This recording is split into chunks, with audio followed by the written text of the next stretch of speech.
tiene nada que agradecerme, Alfaguara, porque para mí no solo es un honor, por supuesto, porque es la obra de un gran colombiano y es un premio muy prestigioso, sino porque además algunos de ustedes lo sabrán, a mí me encanta la obra de Jorge Franco y fui inmensamente feliz cuando ganó.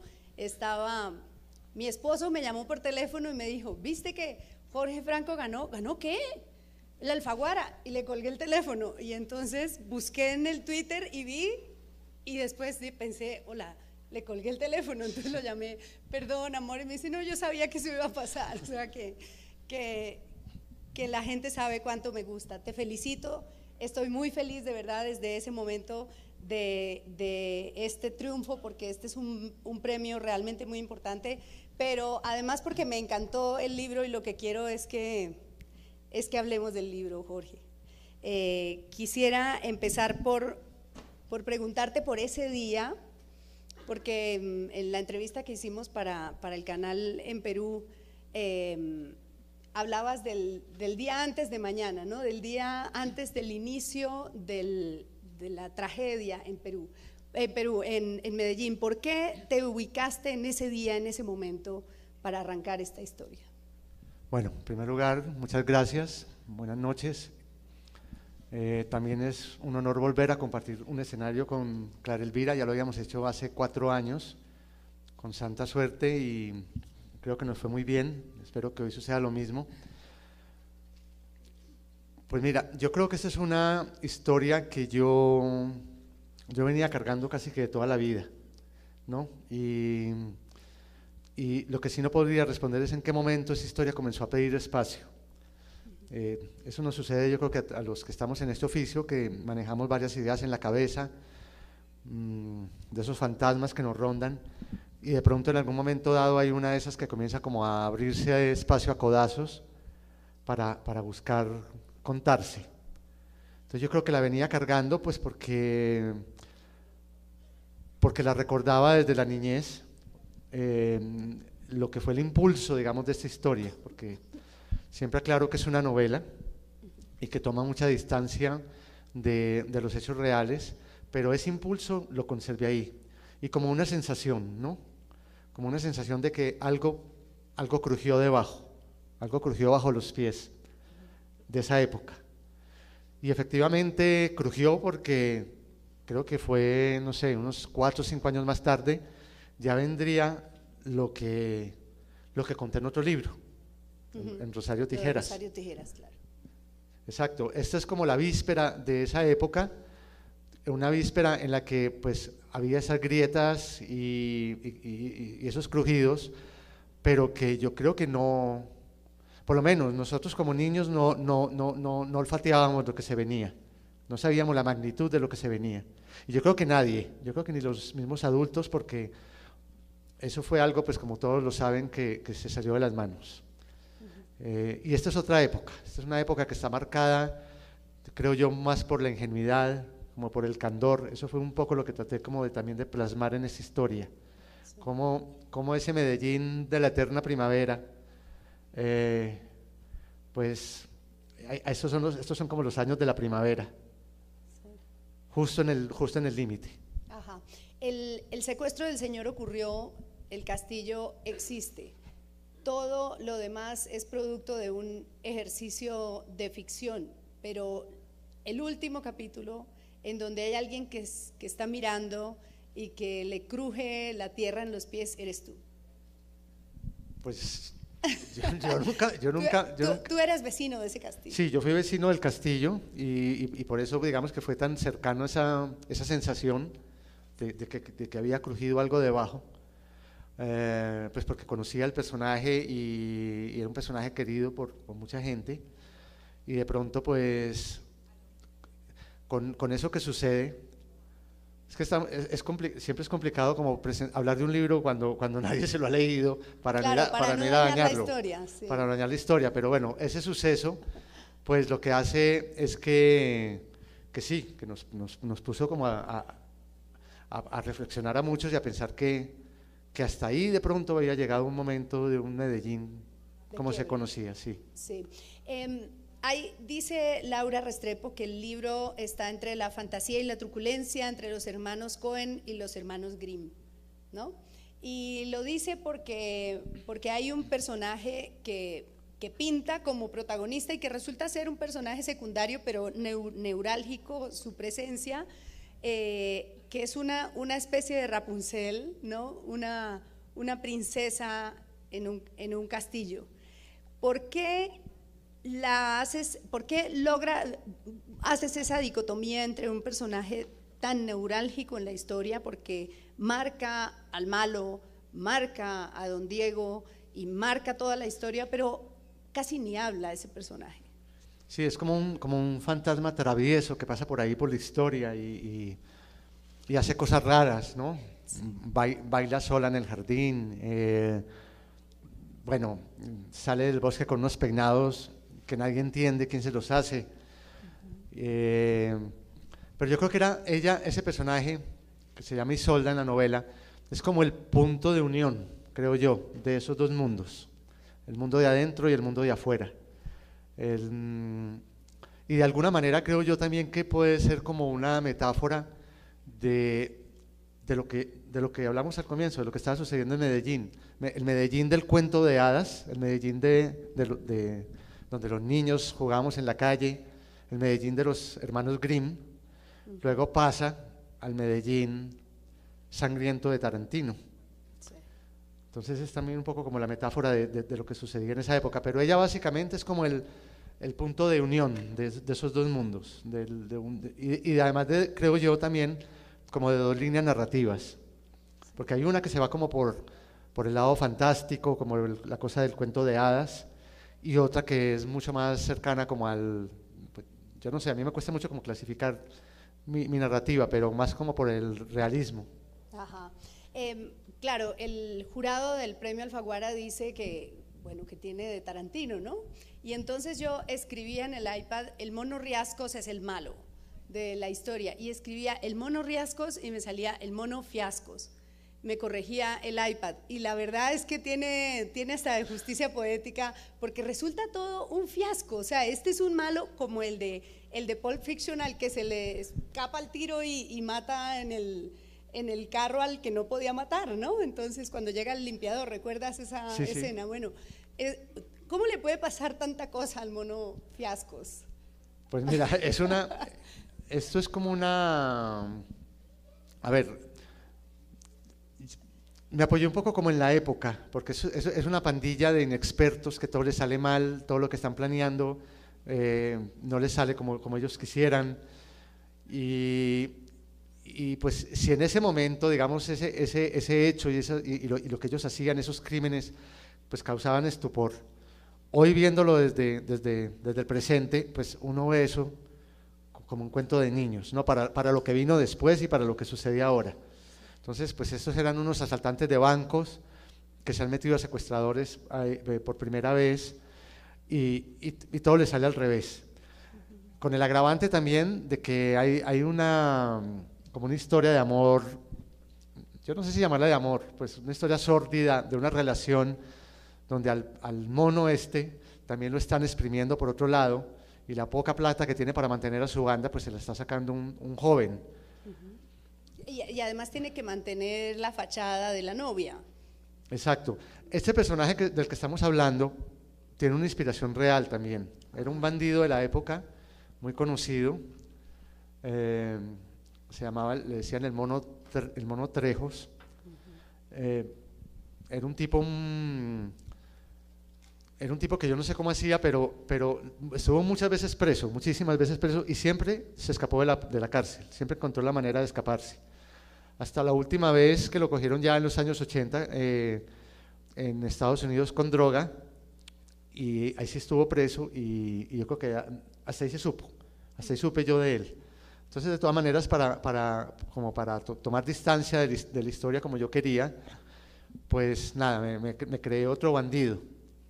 Pero sí recuperé algunos rasgos de lo poquito que pude averiguar de este personaje. Por ejemplo, me decían que siempre se mantenía con mujeres muy bonitas, nunca se casó con ninguna, y de pronto por ahí alguien me pasó un chisme de los que me ayudaron a investigar y me dijo, allá, allá a esa cárcel lo que entraban eran unos muchachos muy buenos mozos, me decían. Ah, caray. Y yo dije, pues ahí... El mundo de afuera y el mundo de adentro. Yo jalo esa pita a ver qué encuentro ahí en la ficción. Ajá.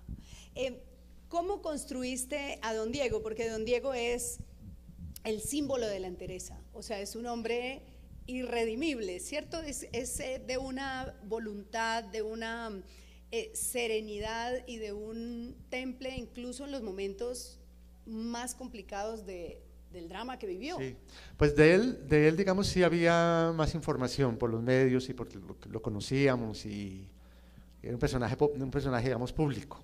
Sí. ¿No? Sí. ¿Y era así? Sí, en parte yo creo que era así, en parte sí. Yo lo que hice incluso fue como tomarme el atrevimiento a veces como de buscar, que es una labor que tenemos, una labor sucia que tenemos los escritores, como de buscar esos lados oscuros de los personajes. Entonces también por ahí, a veces en lo que investigaba el personaje sentía que era muy simpatizante como de la causa alemana, ¿no? Y ultraconservador, yo diría que machista. Entonces, Claramente. Sí, claramente. Entonces, pues lo que hice fue exprimir esos pocos conceptos que encontré para aplicarlos ya en la novela. Igual que con su esposa, que era una mujer alemana y que sabía muy poco de ella, pero también encuentra uno por ahí 2 o 3 ideas, y eso es lo que uno pues aprovecha y escarba. Claro.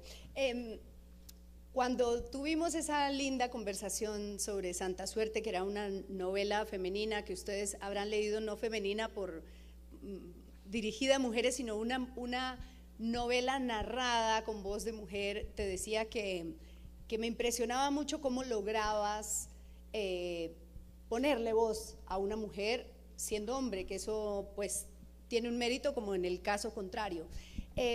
Y aquí hay un personaje femenino que a mí me parece fascinante y que tiene voz femenina bastante bien hecha, que es Twiggy, ¿no? Es la novia de Twiggy, se pronuncia, ¿no? Twiggy, sí, la novia del mono. La novia del mono. Es un personaje divertido, lindo, sí, y malísima al final. Y Twiggy fue, mire, yo en esta novela, yo siempre estuve como con la tarea, me había impuesto la tarea de quitarle un poco de relevancia a la mujer, ¿no es cierto? Porque ya venía de unas novelas muy femeninas, como lo decías, de melodrama y Santa Suerte, y quería darle más relevancia al papel masculino en la narración, y de pronto apareció Twiggy, que es una apartamentera, una mujer que abre apartamentos con los ganchos que tiene en el pelo, y entra a las casas y se trepa a los árboles, y lo que roba es vajillas y la platería y pasaportes y dólares. Y ella está obsesionada con un personaje que fue real de la época, que era una modelo inglesa que se llamaba Twiggy, que Twiggy cambió, creo que el modelo de la mujer radicalmente, porque era una modelo que era baja de estatura, muy delgadita, y ella tuvo la osadía de cortarse el pelo casi como un hombre, como un muchacho. Era con una capula así cortica, y la característica de Twiggy, la encontrarán en cualquier momento en internet, son sus pestañas, que se las arreglaba de una manera muy especial, con rímel. Y esta ladrona de la banda está obsesionada con Twiggy, y ese es su alias. Y Twiggy, pues tan ladrona es que casi me roba la historia, ¿no? Twiggy quería, yo sentía que quería ser protagonista de esta novela, y yo la frenaba, me tocaba frenarla. Y y al final hace lo que hace. Y al final hago lo que hago para que no me moleste más. Sí, no, hay un episodio lindo que es cuando ella logra acercarse a la señora de la casa y le roba a un prendedor, y la mujer no se da cuenta. O sea, era fantástica ladrona. Sí, no, es una ladrona profesional, y la mandan como de espía al castillo, porque claro, el mono está haciendo llamadas pues para cobrar el rescate de Don Diego, la liberación, y nadie le contesta, y entonces ya desesperado le dice a Twiggy, métase a ese castillo como sea y averigüeme qué está pasando. Y cuando la ve entrando por un camino de cipreses, él la ve y Twiggy va con una minifalda que se le ve todo, de unos tacones altísimos y dice, y con unas Biblias en la mano, que es lo que ella va supuestamente, ella lleva la palabra de Dios, y él empieza a llamarla, a decirle cómo esta mujer, cómo se va a meter al castillo así. Sí. Twiggy se mete al castillo y pues obviamente los policías que están en la reja ven llegar a esta mujer y también quedan seducidos, la dejan entrar, y la esposa de don Diego, que está un poco pues como atolondrada por la situación y dolida, le acepta la visita, y mientras Twiggy no sabe qué hacer y lo que hace es abrir la Biblia en la página que caiga y comienza a leer unas cosas que ella no entiende, y tratando de oír la conversación de un mayor con los familiares de don Diego que están hablando del tema del secuestro, y ella no alcanza a oír porque está leyendo también la Biblia en voz alta. Sí. Y al final lo que hace es, cuando se despide de Edita, pues que nadie se da cuenta, la abraza, y ahí aprovecha para robarse un prendedor, para no irse mani vacía del castillo. Sí. Hay también en clave de humor una crítica fuerte a los policías, ¿no? O sea, los policías, o sea, el Mono Riascos fue un fiasco, pero ellos fueron peor. ¿Fue así en la realidad? Bueno, era así en la realidad. O sigue siendo así en la realidad, yo no sé. Pues sí, este es un mayor de la policía que está encargado del caso, y casi que todo se le resuelve por casualidad, por de buenas, porque le van apareciendo las pistas, todo le va apareciendo como ahí, porque el tipo no tiene ni idea de lo que está haciendo y todo le aparece así de repente. Pero yo sí creo, además porque en la investigación que hice, sí me di cuenta, por ejemplo, que el papel, la investigación, toda esa parte de la policía fue una cosa mal hecha, pues fue una cosa muy, muy improvisada. Obviamente, Medellín, la palabra secuestro, pues estaba entrando apenas, no fue lo que se convirtió unos años después, que fue ya un lugar común, sino que a muchos los cogió por sorpresa, pues no manejaban ese tipo de situaciones de una manera pues tan diestra.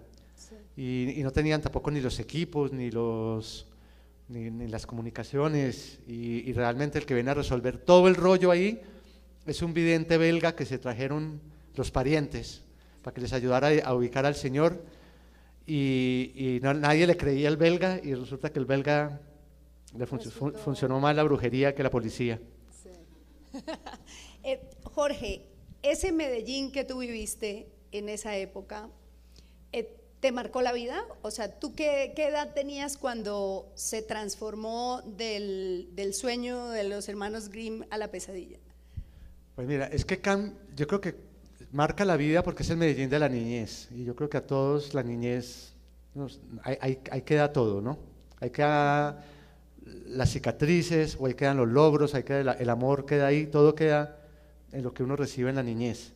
Y ese golpe, digamos, ese primer ese primer enfrentamiento con la realidad de la ciudad, para mí y para muchos pues de esa generación, fue ahí, ¿no? Fue como en ese momento decir, bueno, ahí hay gente mala que hace esto, ¿no es cierto? Y está cerca. Y claro, eso fue lo que pasó ahí. Y hay que vivir de una manera distinta. Sí, yo creo que ya ahí, a partir de ahí, yo por eso digo, tal vez un par de años después, 2 o 3 años, ya Medellín comenzó a cambiar radicalmente, en un punto ya de no retorno, ya no había regreso para ese Medellín idílico que vivimos nosotros de niños. Ya no lo hay, ese Medellín ya se fue. Yo me imagino que sucede pues en la mayoría de las culturas. Lo que pasa es que en la historia de Medellín pues ha sido pues mucho más dramática, más brusca, y yo creo que eso hace que ese recuerdo sea mucho más fuerte y más contundente, y por eso yo creo que marca más. Yo creo que esta historia, creo yo, tiene, yo no sé, yo siento que hay mucha nostalgia en esa historia, por lo menos yo la escribí con nostalgia, ¿no? Porque ahí habla de un Medellín, pues sí, un Medellín que estaban viviendo, que vivían los hippies, ¿no? El Medellín de los últimos años del hippismo, del paz y amor, ¿no? Pues era algo bonito. Sí, en una conversación que tuvimos hace, bueno, el martes o miércoles, ya perdí la cuenta de esta semana interminable, Abelardo Sánchez León, que es un escritor peruano, decía: a mí nadie me engaña, o sea, yo sé que los escritores tienen 3 temas, no salen de los 3 temas, pero por otro lado, el jueves hablé con Santiago Roncagliolo y decía: no, yo después de que hice Abril Rojo, me tocó hacer una cura, una limpia del tema de la guerra, de lo fuerte, porque ya me empezaron a considerar un analista político, y entonces me preguntaban pues cuándo se va a lograr la paz en el mundo, y la verdad es que eso yo no sé ni me interesa. Entonces lo que te quería preguntar es si tú crees que hay, como hablabas de ese Medellín, si en tu producción literaria hay unas recurrencias, unas cosas que siempre te convocan, que no puedes soltar, es decir, es muy fuerte tener un primer éxito tan fuerte como Rosario Tijeras y ahora volver nuevamente a ese Medellín, aunque melodrama tenía Medellín, aunque… Sí. No, es como el lugar que te ronda. Es el lugar que me ronda. Yo digo que yo me siento como un caracol, ¿no? Con Medellín ahí pegado encima. Hace más de 20 años no vivo allá, pero ahí está. Y lo he intentado casi como un ejercicio narrativo, pues, como escritor. Bueno, voy a contar de otra historia. Lo intenté con Santa Suerte, por ejemplo. Sí, que no. Y empecé, pero no, comencé a necesitar las calles, comencé a necesitar el voceo. El voceo, claro. Sí, no sé, me ayuda mucho para los diálogos. El voceo, no siento que no me sale natural de otra manera. No, comencé a necesitar el espacio para poder escribirla y ubicarme. Y no sé, yo no vislumbro así cerquita como que hay otra ciudad como escenario para una novela mía. Además porque siento que pasaron tantas cosas en Medellín que todavía hay mucho por contar. Sí.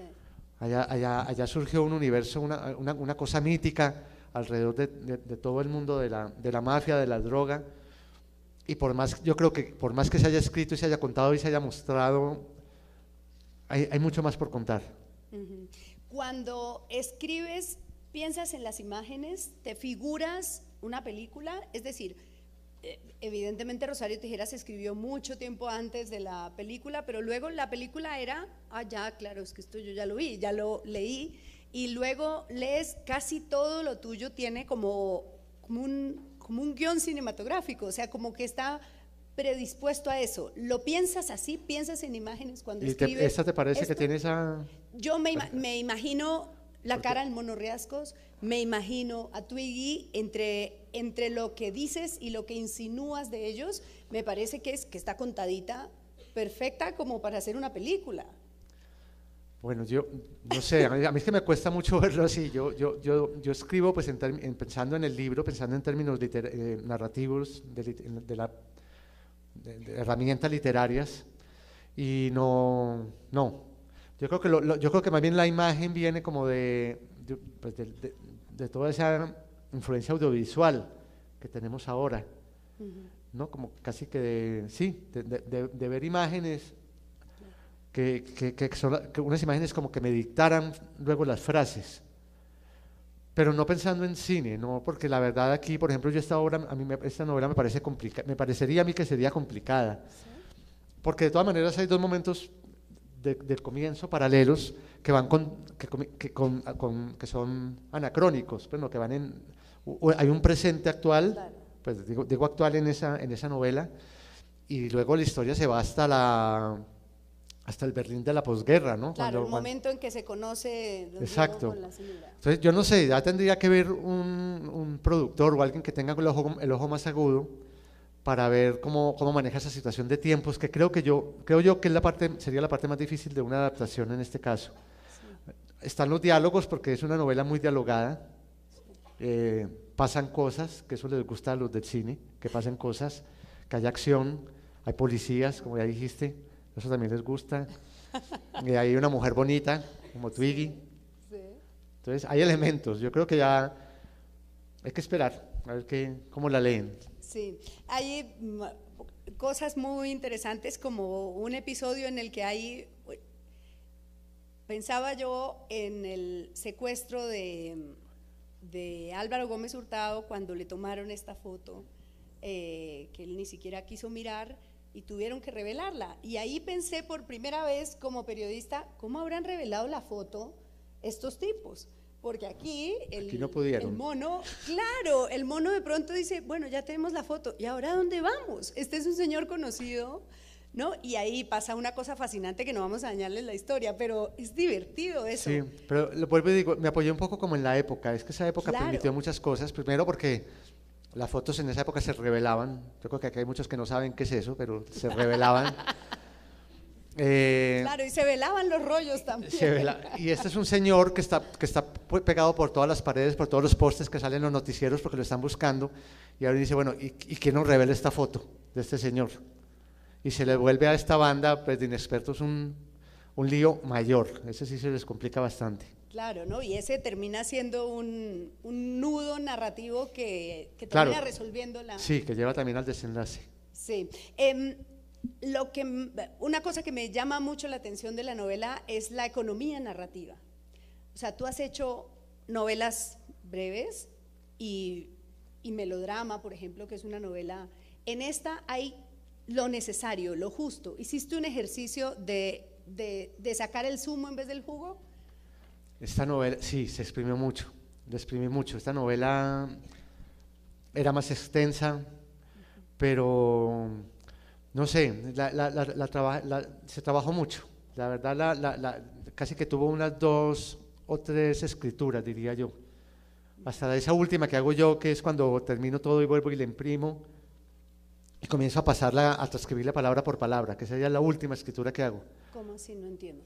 ¿Cómo funciona? Pues se imprime la novela y se pone aquí al lado del teclado y yo comienzo a escribirla como si yo fuera mi secretaria y empiezo a copiarla toda, de principio a fin.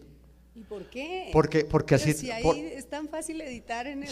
No, porque yo creo que así trabajaban antes y yo creo que les quedaba mejor. Sí.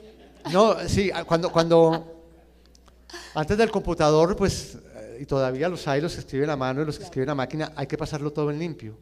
Sí. Y yo creo que ese pasar en limpio le hace honor a esa expresión, pasar en limpio. No, limpia, y ahí la limpiamos mucho, pues eso fue un trabajo de eso, de depurar mucho el lenguaje. Yo creo que aquí también había algo que nos ayudaba, ya al final yo me di cuenta que los personajes estaban muy, muy vivos, muy presentes, y eso ayudaba bastante como a que los solos diálogos, por ejemplo, me ayudaban mucho ya a contar de ellos, de los personajes. Entonces yo no tenía que entrar tanto a describir personajes, porque yo creo que ellos mismos iban contando en los diálogos. No quiero decir que en el diálogo se describan ellos, sino que la forma como hablan, lo que hacen, eso los iba contando a ellos, y eso me ayudó mucho como también a economizar.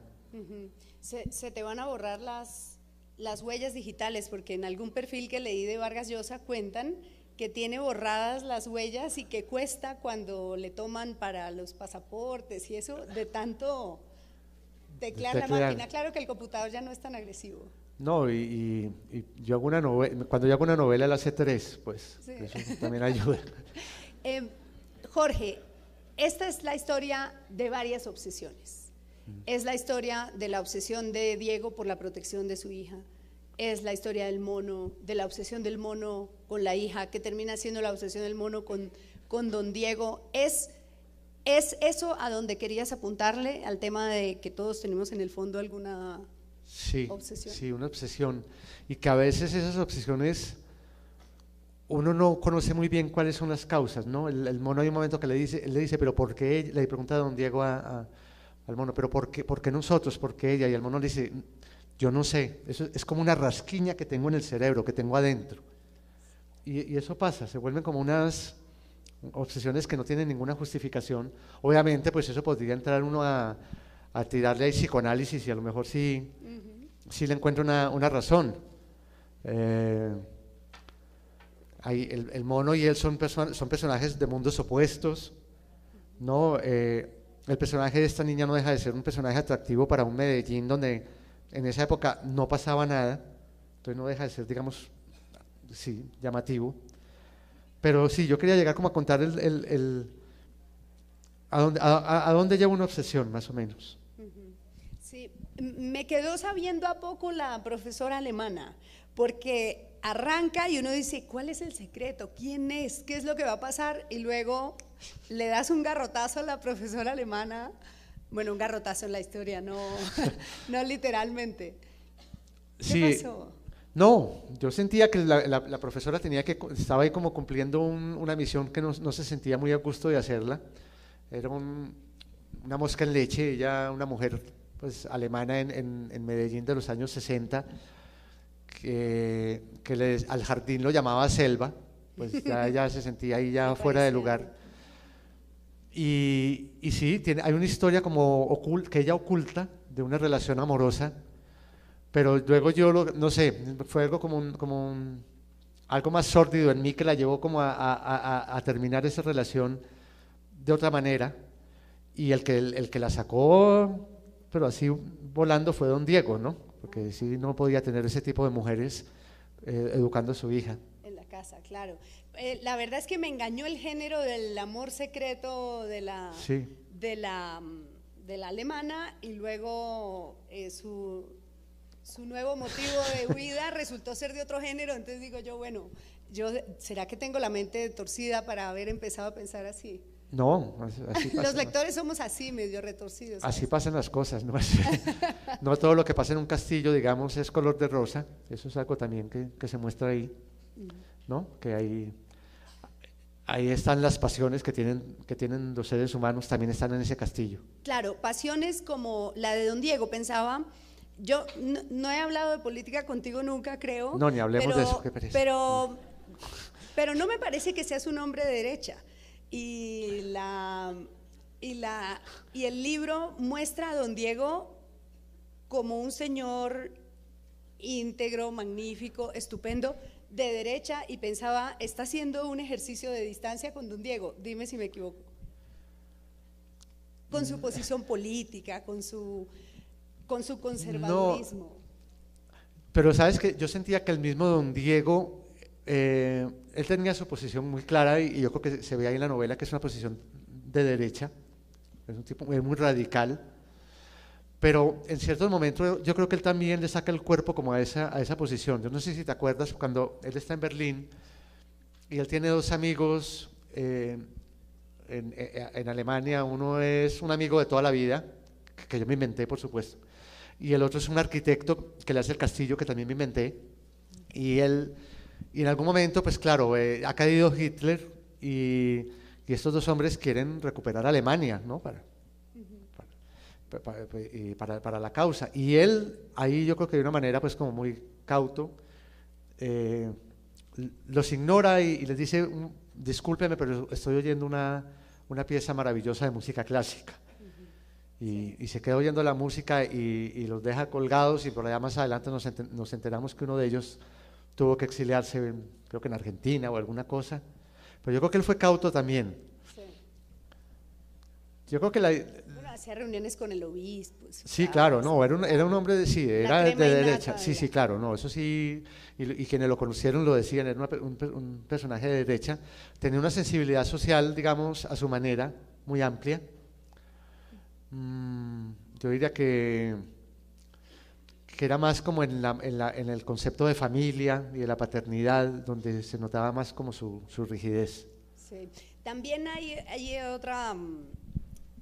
otra historia que llama mucho la atención, que es todos los que giran alrededor de la señora durante el drama. Y pensaba yo en esos velorios, que es lo peor ir a un velorio, no solo por el drama de ir al velorio, sino porque la gente se olvida que está en un velorio y habla, echa cuentos, dice que cuánto hace que no nos veíamos, porque se les olvida que lo que hay ahí es un drama.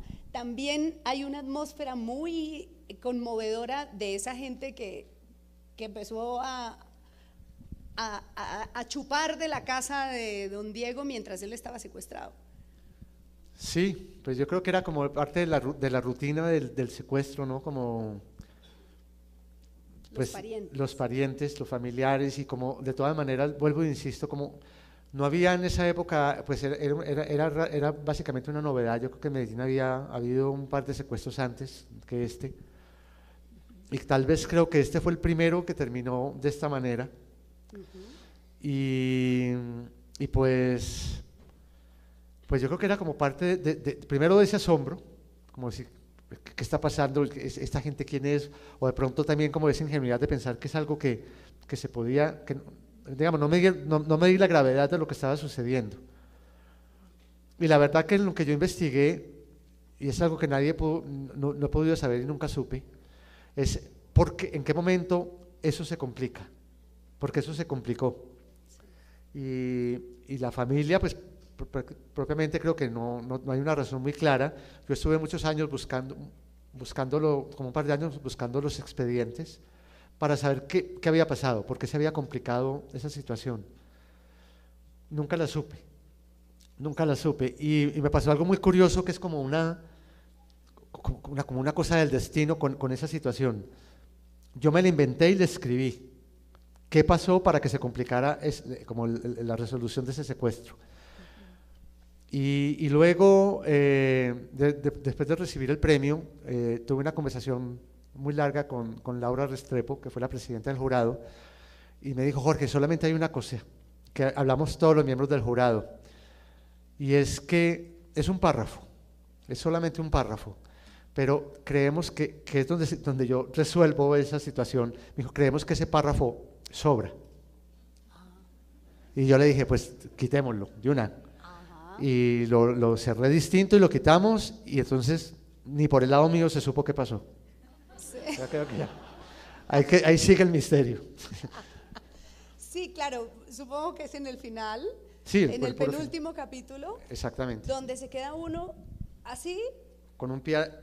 Claro, y dices: ay, ¿qué pasó? Y en el siguiente, por supuesto que se entiende, pero con una altura y con una delicadeza y un cariño que es realmente, no sé, a mí, como te digo, me gustó mucho el libro, pero el último capítulo es de un cuidado y de una delicadeza inmensa. Sí, pues yo creo que es que todos nos quedamos así con la historia verdadera, ¿no? Como de pronto, como a los 2 meses de este secuestro, como decir, ¿qué pasó? ¿No? Ajá. No estábamos acostumbrados a eso. Creo que no había pasado en casos anteriores de secuestro. Sí. Y de pronto pasó y siguió pasando, que es lo grave. Sí. Jorge, ¿cómo recibiste la noticia del premio? Cuéntanos qué pasó cuando te llamaron y te dijeron, y qué sentiste y qué pensaste. No, pues claro, Elvira, es complicadísimo porque primero que todo fue a las 5 de la mañana, yo estaba dormido. Yo sabía que ese día era el día del fallo y me había programado para verlo por internet. Creo que era como eso de las 10 de la mañana que lo iban a anunciar. Yo la verdad, la noche anterior me acosté con más desesperanza que con ilusión, porque pues no sé, es difícil, es complicado ganarlo. Pues ganarse cualquier cosa es difícil, no sé, menos una gripa pues, pero todo lo otro es difícil. Y yo me acosté así, no me acosté con mucha ilusión, y a las 5 de la mañana yo estaba profundo y repicó el celular durísimo, pues, y yo miré así medio dormido y veo un número que no conozco, tenía un prefijo que yo sé que es el de España, porque yo pues allá está mi agente y hablamos mucho por teléfono, el 34, y yo lo vi, y ahí lo que empieza es una cadena de sensaciones y de emociones de segundos, o de menos de un segundo, en lo que tienes que comenzar como a atar una idea con otra a las 5 de la mañana, insisto, a mí que me cuesta mucho madrugar. Entonces digo, ¿y por qué me están llamando de España? Y yo contesto y me preguntan que si soy yo, digo que sí soy yo, y que me dicen que me va a hablar Pilar Reyes. Pilar Reyes es la directora editorial de Alfaguara.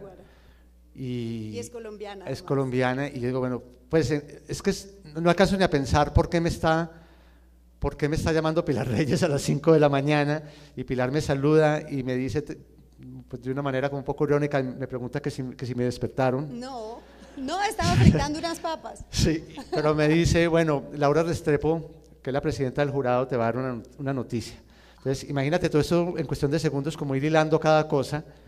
Y Laura, pues claro, inmediatamente pasa y me cuenta que ella y los miembros del jurado decidieron otorgarme el premio Alfaguara de novela 2014, y hasta ahí me acuerdo yo. Si hay que hablar con Laura o hay que hablar con Pilar o si grabaron eso, yo no sé. Yo prefiero no volverlo a oír porque yo me imagino que me puse de un cursi horrible.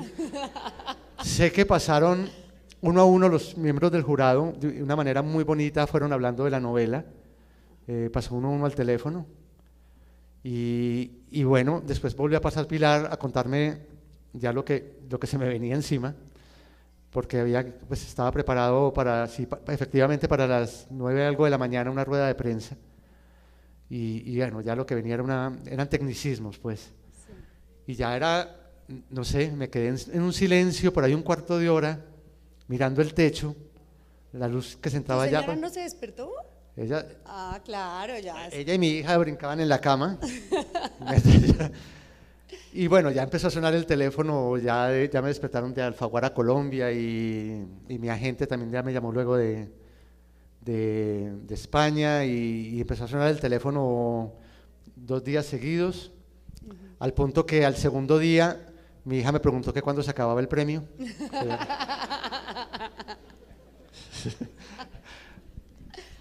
Pero bueno, y no hemos empezado. Claro, y no hemos empezado. Claro, no sé, yo tengo ahí como en un rincón del disco duro que eran 182 novelas finalistas o algo así, no me acuerdo. No, pero eran 800 y claro, pico. Pero luego había una selección. Sí, siempre hay filtros. Y uno dice, bueno, 182 tiene que ser muy difícil ganar. O sea, sí, si tú... de hecho al jurado siempre le llegan 5, 6 o 7, pero no llegan más al jurado final. Ajá. ¿Y tú sabías que estabas entre esas 5 o 6? Pues sabía que había colombianos, sí, que iba bien. Oh, y que había, es más, había el fin de semana anterior salió un chisme en el teléfono rosa del colombiano, diciendo que, del colombiano. Del tiempo. Se me salió el paisa, del tiempo. No, es que en Medellín a todos los periódicos le dicen el colombiano. Sí. Dicen, vaya, cómpreme el colombiano, y le llegan con el tiempo. Sí. Y salió pues una notica diciendo que el jurado estaba gratamente impresionado con la obra de un colombiano. Pues yo decía, pero yo sé que hay 54 colombianos en el grupo. Sí. Pues difícil. Cualquiera podía ser. ¿Estás escribiendo más, Jorge? Sí. Estuve escribiendo. No, ya no se puede. Las entrevistas, los periodistas no lo permiten. Hasta ese día estuve escribiendo y mi idea pues es seguir como con un poco con, no con esta línea, porque cada historia de este Medellín que yo cuento es distinto. Digamos, esto no tiene nada que ver con Rosario Tijeras, pero yo creo que sí me hace falta una historia de la resaca, del día después de la fiesta. Yo creo que Rosario Tijeras es como esas fiestas que se desbordan, que se desmadran, que acaban con muerto y con todo. Ese es como Rosario Tijeras. Sobre todo con muertos. Sí, por eso. Son unas fiestas muy nuestras. Y yo creo que falta como la resaca. Porque yo tengo una idea que yo sé que no creo que no estoy tan lejos, tan equivocado. Y es que creo que nosotros no aprendimos la lección de esa fiesta. Es decir, que podemos volver a repetirla. Es que no se ha superado. Yo creo que no es que hayamos pasado ya ese episodio. Está contenido. Ese episodio no está superado. Han pasado protagonistas, se han ido, digamos, porque ese mundo, pues todo pasa rápido, todo es fugaz. Pero yo creo que la lección como tal no la aprendimos. Entonces sí me gustaría como contarlo. Sí. Todavía no sé muy bien cómo. No sé si te pasa lo que nos pasa a los periodistas, y es que nos dicen, pero ¿por qué hablan de cosas malas? Deberían dar buenas noticias. ¿Por qué hablan de lo feo del país? ¿Por qué hablan de lo feo de la ciudad? Y claro, uno se hace la reflexión si debería solo decir que todo funciona bien. La gente te dice, uy, no muestres esa cara triste de Medellín. Me lo reclaman mucho, incluso me han cerrado a veces invitaciones a otros países porque hay presiones del cuerpo diplomático para que no lleven la obra ya, pues los libros, porque dan una mala imagen. Eso me ha pasado. Yo creo todo lo contrario, yo creo que lo que hace es centrar la atención en otros aspectos que nos han mostrado, creo yo. Y pongo el ejemplo de Rosario Tijeras, ¿no? Rosario, había una concepción muy general de lo que era el narcotráfico en Colombia, ¿no es cierto? Era como el mafioso y, y todo todos como que éramos malos aquí en Colombia, ¿no? Por el hecho de que aquí surgía la droga. Y yo creo que a partir, por ejemplo, de trabajos como Rosario, como María Llaneres de Gracia, se empezó a ver que hay un elemento humano detrás de todo ese negocio, y que hay un drama y que hay muertos, y que esos muertos son jóvenes, que son casi niños. Eso se desconocía en muchos sectores, sobre todo fuera de Colombia. Y yo creo que eso lo que permite es entrar mejor pues a mostrar una realidad ya con una faceta que no se mostraba y que antes nos estigmatizaba. Bueno, ahora le tenemos que dar la mala noticia a la niña de que el premio ahora sí empieza una gira tremenda, ¿no? Ahora empieza, pero bueno, yo creo que es parte como de la celebración, ¿no es cierto? Es como llevar un pedacito de esta historia nuestra a otros lados, a ver cómo la reciben. Y yo creo que de alguna manera también pues es una celebración importante para toda la literatura colombiana, yo creo. Sí, ¿tú crees que estamos en un momento magnífico? Es decir, en la Bienal Vargas Llosa, que hay un premio Vargas Llosa que pretende relevar al Rómulo Gallegos, está de finalista Juan Gabriel Vázquez, pasa lo tuyo, digamos, hay una explosión de la literatura colombiana. ¿Crees que hay un buen momento? Yo creo que el buen momento ha sido constante desde hace mucho tiempo. Yo creo que Colombia, y además me consta porque cuando viajo, uno es un colombiano diferente en los encuentros literarios, porque siempre se mira con atención, con curiosidad, se mira a Colombia como un terreno no sé, muy fértil para la creación literaria. Yo creo que nos ha funcionado también como tener esos abuelos o padres literarios, que no todos los países los tienen, pero Argentina los tiene, Chile, Perú, Colombia, México, y uno se pone a mirar, y esos son países que tienen como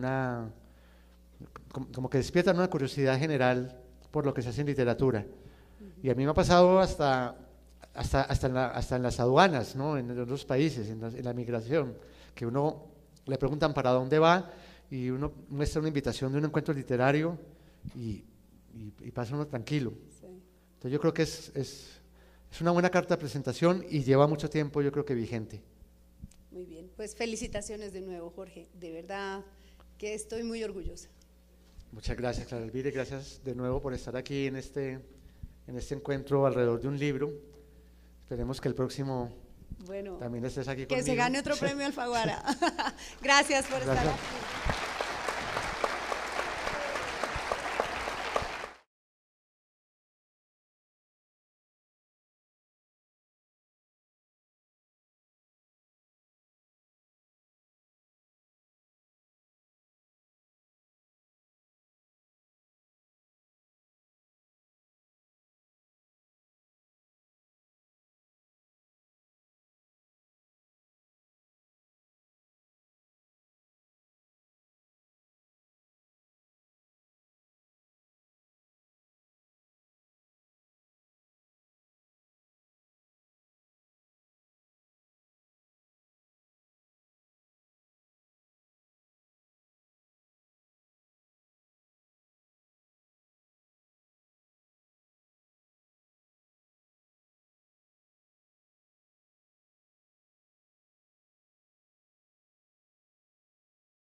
Es un honor volver a compartir un escenario con Clara Elvira, ya lo habíamos hecho hace 4 años, con santa suerte y creo que nos fue muy bien, espero que hoy suceda lo mismo. Pues mira, yo creo que esta es una historia que yo venía cargando casi que de toda la vida, ¿no? Y lo que sí no podría responder es en qué momento esa historia comenzó a pedir espacio. Eso nos sucede, yo creo que a los que estamos en este oficio, que manejamos varias ideas en la cabeza, de esos fantasmas que nos rondan, y de pronto en algún momento dado hay una de esas que comienza como a abrirse espacio a codazos para buscar contarse. Entonces yo creo que la venía cargando pues porque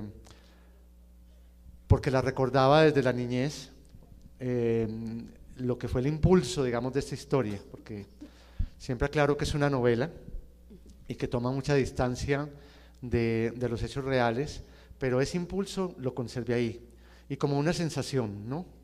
Como una sensación de que algo crujió debajo, algo crujió bajo los pies de esa época. Y efectivamente crujió porque creo que fue, no sé, unos 4 o 5 años más tarde, ya vendría lo que conté en otro libro, en Rosario Tijeras. Rosario Tijeras, claro.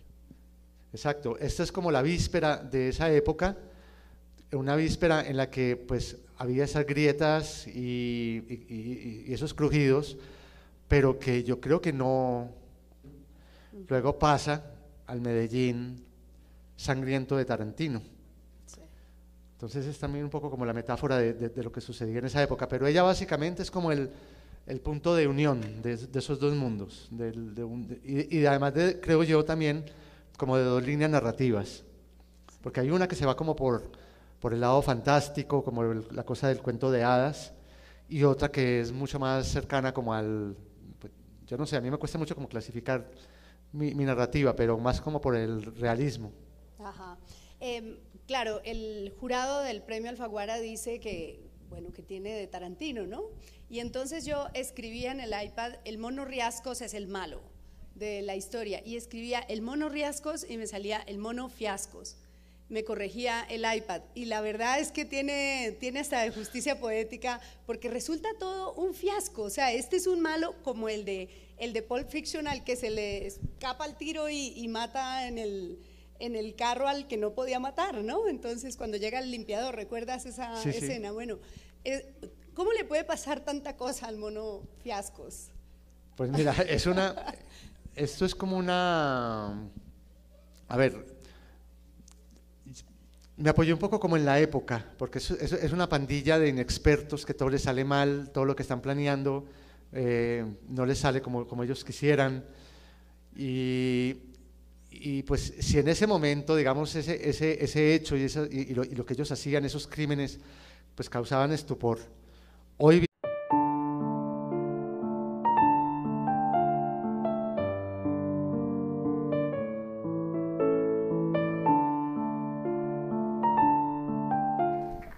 no tiene nada que agradecerme Alfaguara, porque para mí no solo es un honor, por supuesto, porque es la obra de un gran colombiano y es un premio muy prestigioso, sino porque además algunos de ustedes lo sabrán, a mí me encanta la obra de Jorge Franco y fui inmensamente feliz cuando ganó.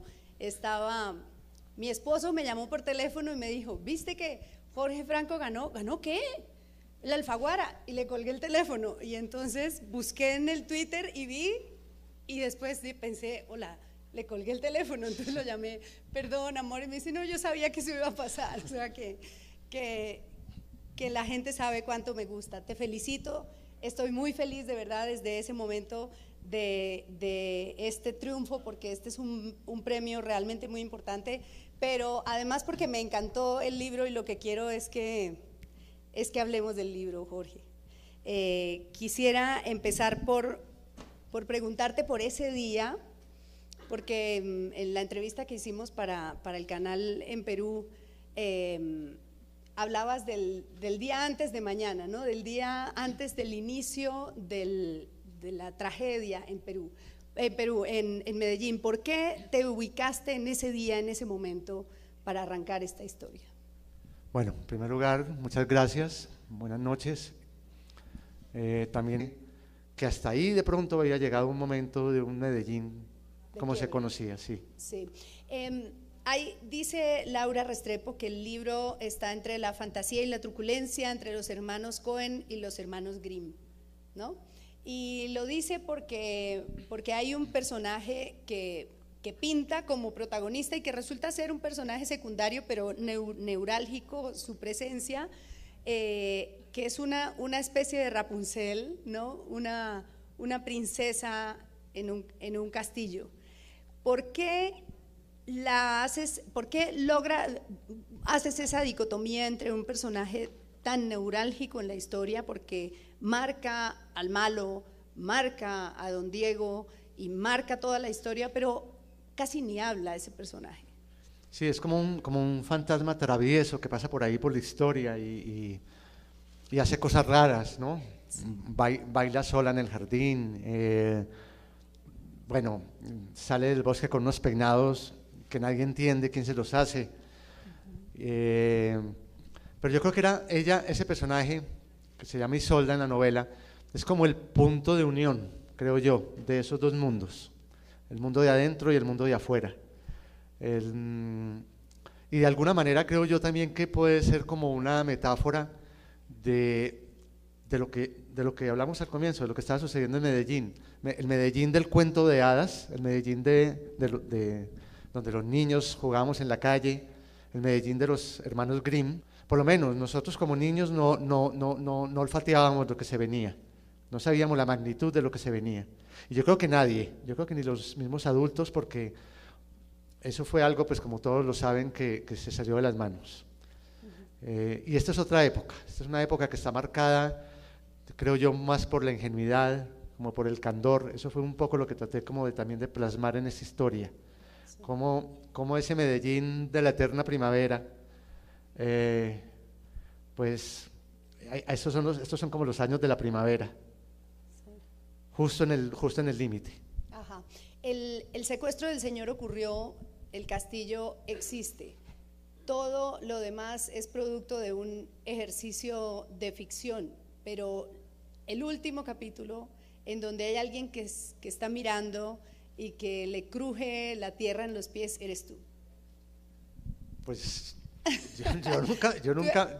Tú eres vecino de ese castillo. Sí, yo fui vecino del castillo y por eso digamos que fue tan cercano esa sensación de que había crujido algo debajo. Pues porque conocía al personaje y era un personaje querido por mucha gente, y de pronto pues con eso que sucede, es que siempre es complicado como hablar de un libro cuando nadie se lo ha leído para no ir a dañarlo, sí. para no dañar la historia, pero bueno, ese suceso pues lo que hace es que sí, que nos puso como a reflexionar a muchos y a pensar que